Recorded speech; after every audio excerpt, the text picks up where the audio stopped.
సమయానికి మించి పోవలసిన నిద్ర కంటే ఎక్కువగా నిద్రపోతే దాన్ని సోమరితనం అంటుంది. దాన్ని తగినట్టుగా నిద్రపోతే నిద్ర అని పిలుస్తుంది వాక్యం. కాబట్టి సోమరితనం అనేది మంచిది కాదని వాక్యం సెలవిస్తుంది. సామెతల గ్రంథం 23:21. త్రాగుబోతులను తిండిబోతులు దరిద్రులగుదురు, నిద్రమత్తు చింపుగొడలు ధరించుటకు కారణమగును.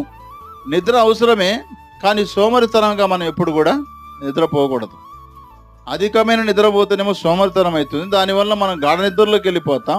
ఆ తర్వాత పస్తుంటాం. ఆ మీదట నిద్రమత్తు చింపిగుడలు ధరించుటకు కారణమవుతుందంట.